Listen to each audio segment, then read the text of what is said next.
So Israel, Hamas, Palestine, you're seeing what's going on there, numbers being reported, what's taking place. Erdogan's coming out saying he's declaring Israel war criminals as Turkey rallies behind Hamas. We're seeing the protesting all over the place. You're seeing U.S. forces under fire in the Middle East as America slides towards brink.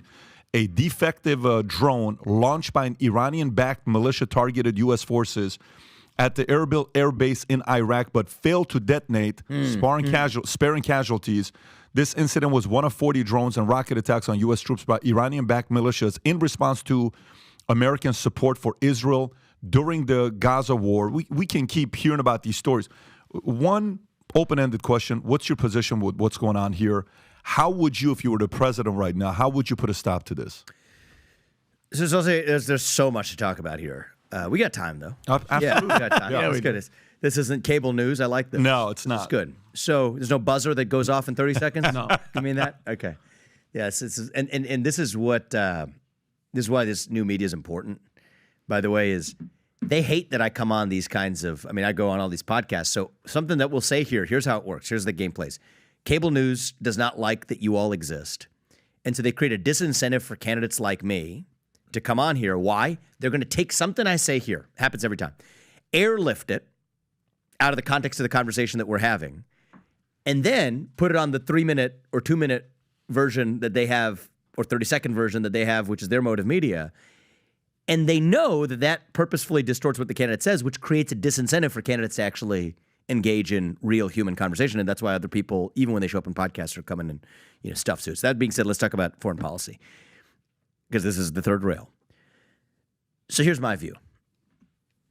My job as U.S. president is to look after the interests of Americans here in the homeland. I don't think that should be controversial, but that's my view. I think the job of Israel's president is to look after the citizens of Israel. And I think that we're an ally of Israel. And what do we do as an ally of Israel?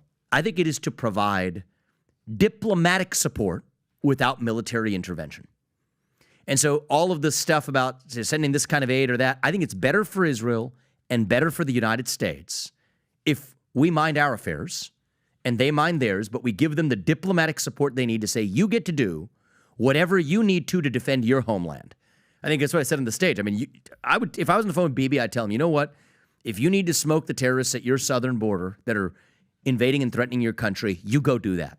And I'm going to be smoking the terrorists that are trying to smoke this country on our southern border if they're entering here and attacking our country in the same way that they're attacking yours. That's what I'm going to do. You do you. And we'll give you the diplomatic support without the UN or anybody else second-guessing your decisions and micromanaging you, or us micromanaging you. And I think that's part of the where we muddy the waters is when we give them some kind of check, but then we have to then become the backseat driver, the armchair quarterback, and then also have to assume and bear implicit responsibility for what does or doesn't happen. I don't think that's good for the U.S., and I don't think that's good for Israel. And actually, I want people to understand this. The founding vision of Israel, the George Washington figure in Israel was a guy by the name of David Ben-Gurion. He was the founder of Israel. The whole premise in the founding of Israel, he said basically words to this effect. He was an eloquent man, about 5 feet tall, but a big man, a mighty man, who said, we don't want to depend on the sympathies of the West or anybody else, or the United States or anybody else. I want a country where we will defend our own existence without depending on anybody else to do it. That was the premise of Israel. So I think that this whole idea, now as U.S. president, I think it's totally messed up that we're giving foreign aid to any country whose national debt per capita is less than ours. But from an even Israel perspective, that was the founding vision of Israel itself. So my view on here's what I would do is let Israel do whatever Israel needs to do to defend itself. My job as the U.S. is to look after American interests. We'll give them diplomatic support to be able to do that. But don't intervene militarily. And that makes it clear to Iran. So I can say publicly to Iran, you stay the hell out. And we'll stay out. And we'll let the IDF get its job done.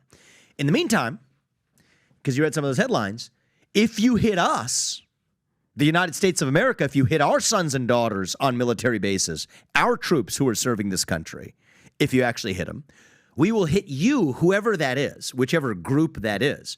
We will hit that group back, the person who actually hit us, 10 times harder. is against the backdrop of my view that we shouldn't be in places like Syria and Iraq in the first place. We were told we left Syria and Iraq. Now we find out we've got, couple thousand people in places that we were told that we were left, sitting there as sitting ducks and targets to get hit. So that shouldn't have been there in the first place. But I'm always pro-American here. If you hit us, we will hit you back. But what's interesting is there's also an interesting story. I don't know when Trump gave the speech. It was in Texas recently, I want to say, where he recounted, I think, an interesting story that went underreported. You guys could probably find it and pull it up at some point. It was interesting, where he told the story of after they took out Soleimani, the Iranians gave him a message, or gave the White House a message that, hey, listen, we have to have pride here. We're going to hit back, but we're not actually going to hit you. We're going to send some missiles, but it's not going to hit anything. And that's exactly what happened. These are like very precise missiles they send up, and then they explode in the air without hitting their actual targets, when in fact these are very reliable, precise missiles. So in a certain sense, and that was interesting. It was fascinating. He hadn't told that story before. I think certainly the government hadn't told that story before. And so it's interesting where the responsible job of a U.S. president is to advance our interests, to be strong, to protect Americans.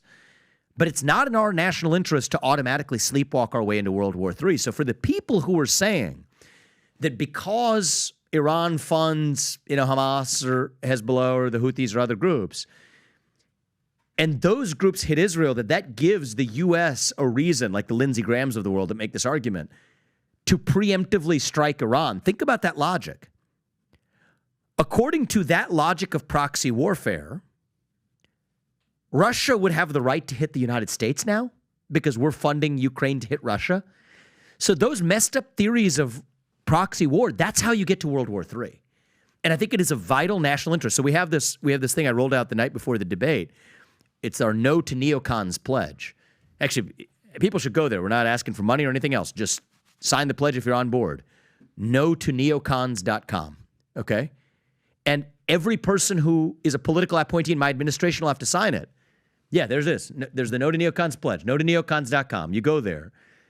Look, just scroll down. This is not controversial stuff. If you scroll down to the 3 elements of this pledge, avoiding World War III is a vital national objective. I mean, maybe Nikki Haley agrees with me on that, disagrees with me on that, but I think most people will agree with me on that. War is never a preference, only a necessity. Well, for those for whom war is a preference, from Karl Rove to, John Bolton to Lindsey Graham to Nikki Haley, they will disagree on that. War is never a preference, only a necessity. Okay, that's number 2. Number 3 is the sole duty of U.S. policymakers is to U.S. citizens. So again, these things should not be controversial, but I will require any political appointee in my administration to make sure they're aligned with these 3 elements of a basic foreign policy vision.